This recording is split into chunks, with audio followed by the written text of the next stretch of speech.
공시 6억 넘는 그런 주택들이 많이 나올 거라고 생각하기 때문에 이런 지역에서는 이제 완연한 약세라고 보는 거고요. 그리고 서울의 외곽구라던가 아니면 경기도에서 이제 광역 교통망 개선 호재라든가 여러 가지 개발 호재가 있는 이런 지역들은 상승세가 있을 것 같아요. 제가 시장을 그래서 이제 지난 한 2018년 이전까지 시장이랑 지금이랑 다른 게 뭐냐라고 얘기한다면 종전에는 그냥 입지라든가 상품 가치가 부동산 투자를 결정하는 되게 중요한 요인이었는데 지금은 전용 면적이라거나 아니면은 공시가액이라거나 이런 이제 또 새로운 기준들이 추가됐기 때문에 이런 것들을 투자자들이 좀 적극적으로 활용하지 않겠는가 이렇게 개인적으로 생각을 하고 있고요.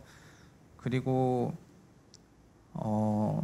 특히 약간 장기적으로 보자면은 지금은 아까 이제 토지 시장도 얘기하셨지만 그 2기 신도시 대비해서 3기 신도시가 갖고 있는 장점들이 조금 많이 있고 그리고 2, 3기 신도시 다 건설됐을 때 수도권 시장이 규모가 굉장히 커지게 되잖아요. 지금 서울이 이제 1,000만 명이 약간 안 되지만 경기도가 1,300만 명 넘었는데 2020년대 중반에 GTX A 노선이랑 뭐 C 노선 깔린 상태에서 3기 신도시 건설되고 2기 신도시도 다 연결되고 이렇게 되게 되면은 경기권의 인구는 지금보다 당연히 뭐 속된 말로 100만 명 이상 더 넘어갈 수도 있을 거라고 생각하고 그래서 수도권이 갖고 있는 그 규모는 더 커지게 되거든요. 그래서 2020년대 중반에는 완전히 이제 지금도 이미 수도권 집중 시대이긴 하지만 더 수도권 집중 시대로 생각을 하고 있고요. 그런 걸 고려한다면은 수도권과 지방으로 나누자면은 지방이 상대적으로 좋지 않을 수밖에 없다고 좀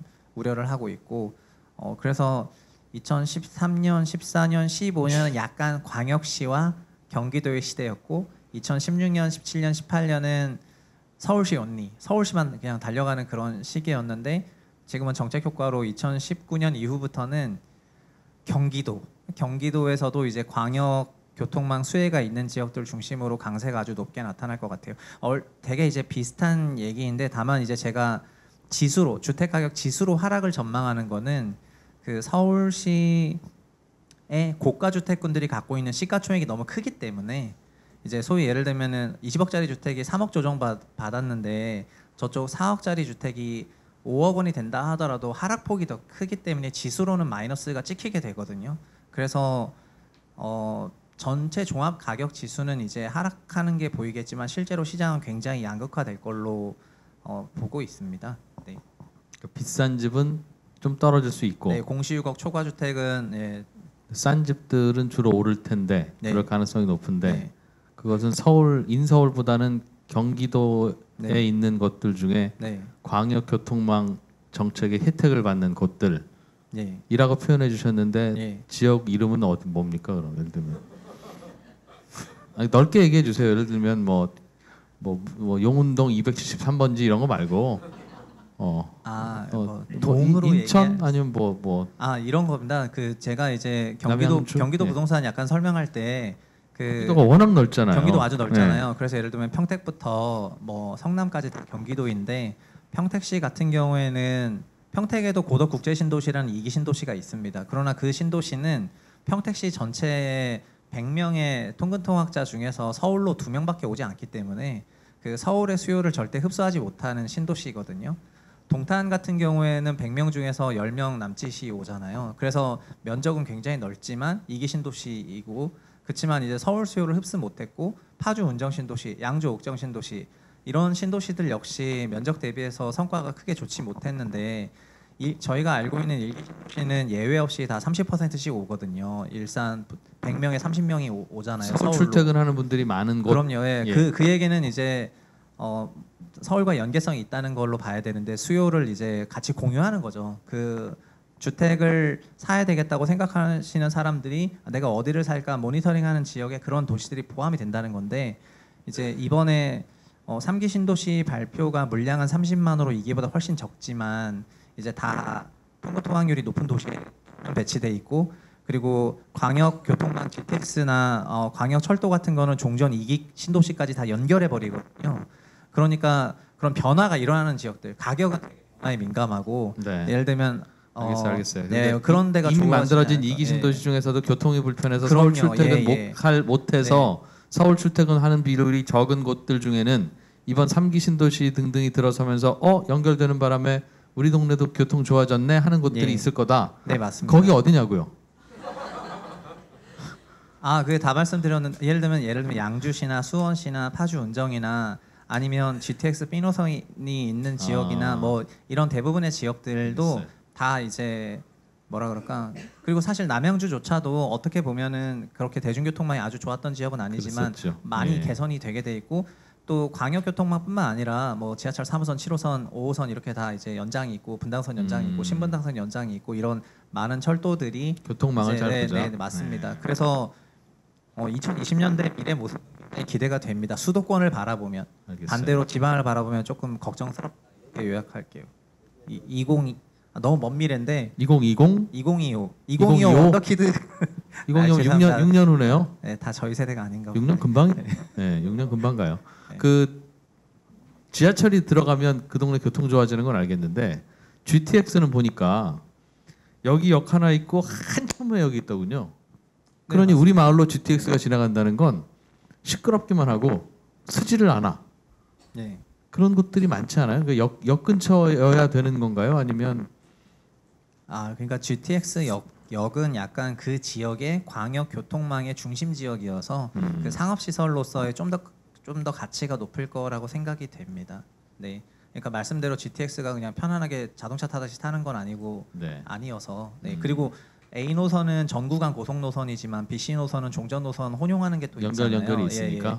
그런 것들도 있기 때문에 그 각 노선마다 뭐 가치 차이도 있지만 근데 중요한 거는 저는 부동산은 이제 여러 계층이 여러 시간대를 같이 써야지 가치가 올라간다고 생각하고 많은 시장을 커버해야 된다고 생각하는데 지금 서울시라는 부동산 시장이 지금은 서울시 1,000만 명 더하기 경기도 130만 명을 커버하고 있지만 통근통학률과 연결을 통해 가지고 서울시 1,000만 명, 아니 뭐 950만 명 플러스 경기도 한 300만 명을 커버하게 되면 더 커진다는 거죠. 예. 서울이 물리적으로 커지기는 어려울 테니 네네. 서울의 활용도가 높아진다는 뜻이고 예. 그 말은 그래서 서울의 부동산 가격도 장기적으로 좋게 보는데 2019만 얘기를 하니까 이제 2019는 이제 공시 기준으로 양극화됐다 이렇게 말씀드립니다. 최 의원께서는 어쩌다 보니 유망 지역까지도 대강 소개는 해주신 셈이네요. 네, 저는 인서울 안에서도 예를 들면 청량리라든가 광운대 역세권이라든가 뭐 그 강북 지역권 뉴타운 같은 이제 이런 데는 다 유망하다고 생각하고요. 왜 하나하나 왜 이유가 다 똑같아요? 왜? 이제 그 광역철 그 뭐라 그럴까 광역철도의 그 환승역 세권 지역은 삼성과 청량과 서울역이잖아요. 네, GTX. 예. 그쪽은 이미 철도가 들어서고 그쪽은 이미 교통 편한데도 지금 사실한 얘기가 예. 네. 아니 오른다고 얘기해놓고 사란 얘기가 아니면 저는 잘 구경해 보시는. 저는 좋다고는 하는데 사라고 하진 않습니다. 그래서 이제 약간 그 2025년대 이후를 봤을 때 거기서 더 많은 활동이 벌어지니까. 알겠어요. 그거는 뭐 교통이 좋아지는 게 아니라 교통이 좋아진 경기도에서 서울로 오면 어디로 오겠니? 그 동네 가서 놀고 가까우면 그 동네 가서 살고 하겠지 그 말이죠? 네, 그렇지만 자꾸 서울 얘기하실 때 올해는 경기도가 좋을 것 같습니다. 네. 알겠습니다. 다음 어느 분까지 하셨죠?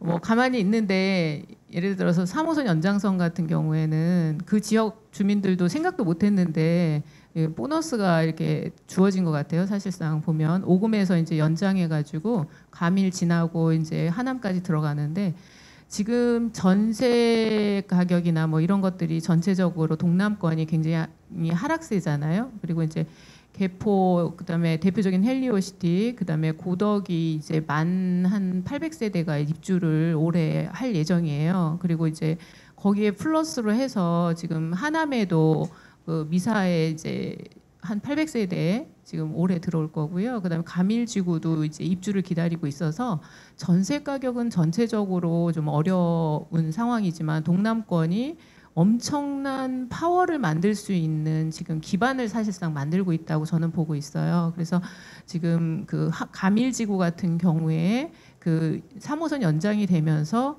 어떻게 보면 굉장히 큰 수혜를 받는 그런 지역이 될 것 같고요. 역사만 생긴다고 해서 그게 어떤 그 긍정적인 효과가 크지는 않고요. 사실상 거기에는 뉴타운들이 이제 지금 크게 답심리까지 크게 형성이 되어 있기 때문에 주거지로서도 이제 최고의 선택지가 되면서 그리고 또 활용도도 높아지는 상황이 될 것 같습니다. 그리고 지금 이제 서부권에서는 이제 그동안 곽강받지 못했던 은평 쪽에서도 지금 이제 많은 재개발 지역들이 움직이고 있고요. 서울은 그냥 우리가 그냥 하는 말로 금밭이다. 금밭이다. 이런 표현이 맞는 것 같아요. 지금 흑성 뉴타운이 지금 3분의 1 마무리가 됐고 3분의 1은 지금 입주를 기다리고 있고요. 3분의 1은 아직 이제 진행 중인데 노량진 같은 경우에는 지금 앞으로 실제 이렇게 지금 가만히 있을 구역들은 아닌데 지금 전체적으로 지금 가만히 있거든요. 그래서 어떻게 보면 이런 구역들은 지금 매수 타이밍이 아닌가 이런 생각이 들어요. 잠깐만요. 딴 생각하고 있었어요. 뭐 어디라고요? 아니 지금 이제 제가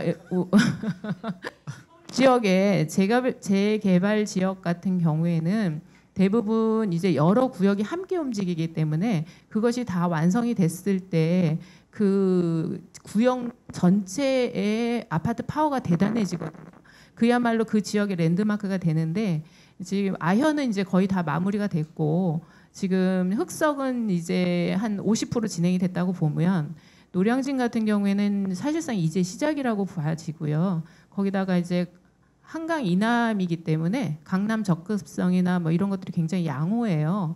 그러다 보니까 제가 올해 정말 뭐 시장이 조용하든 꼬꾸라지든 간에 눈여겨봐야 될 것들이 재개발 지역이 아닌가 이런 생각도 듭니다. 재개발로 아파트가 이제 새로 아파트가 들어서는 맞습니다. 곳들, 네. 방금 말씀하셨던 네. 곳들.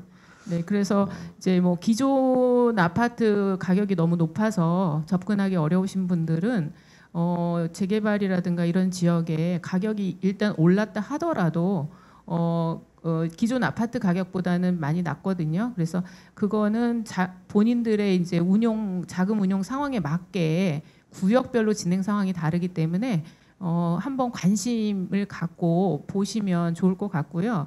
지금 강남권에 계신 많은 분들이 그 재개발 지역에 자제분들 사는 거를 뭐 조금 자금을 좀 운용해서 증여를 하신다거나 이런 생각들을 많이 갖고 계세요. 그렇다 보니까 어떻게 보면 왜 우리가 부자가 되려면 부자의 생각을 가져라 이런 말도 하잖아요. 그래서 이제 현장에서는 좀 그런 움직임도 있다. 부동산 시장의 가장 큰 적은 불확실성이거든요.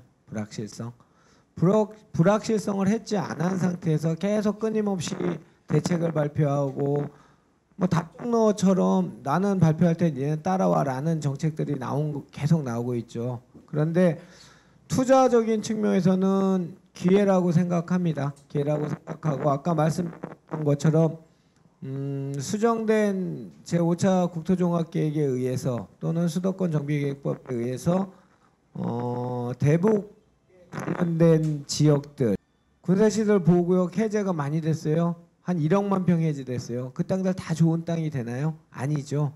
그 땅이 좋은 땅이 되려면 가장 비근한 예로 간현유원지검 소금강 출렁다리가 뭐 1박 2일에 나와서 지금 땅값이 굉장히 많이 올랐어요. 그 주변이. 그렇게 관광객이 창출되는지 일자리가 창출되는 지역을 찾아 투자하면 될 것 같고요. 뭐 돈들은 지금 넘쳐날 것 같아요. 일단 기존의 부동자금이라든지 보상에 관련된 돈들이 넘쳐나니까 굉장히 많이 자극을 할 것 같으니까 여기 오늘 오신 분들도 토지 투자 관심 가지셔도 될 만한 해고 그 기간은 현 정부 들어간 내내 토지 투자하셔도 될 것 같아요. 산업벨트 라인 쪽은 서해안 벨트 라인 쪽이 다 좋을 것 같고요. 인천서부터 시흥, 화성, 평택, 당진, 새만금까지 다 좋을 것 같고요. 더 내려가는 거는 저는 코멘트를 안 하겠습니다. 그다음에 이유가 혹시 평택 같은 경우에는 뭐 정치적으로는 호불호가 갈리지만 이재명 현 지사가 당선 첫 방문지를 평택으로 잡았던 이유는 일자리를 창출할 수 있는 지역에 당연히 위정자들은 몰빵을 할 수밖에 없겠죠. 안녕하세요. 오비스트의 이춘남 본부장입니다. 저희가 이제 벌써 2019년 1월이 다 지나가고 2월도 중순이 넘어가고 있는데요. 이제 부동산 투자 세미나를 진행하려고 합니다. 요즘 부동산 경기 굉장히 어렵고 상황이 힘들지만 그렇다고 해서 또 돈을 벌 수 있는 그런 구간이 있는데 또 그냥 지나칠 수도 없는 거 아니겠습니까? 그리고 또 경제는 계속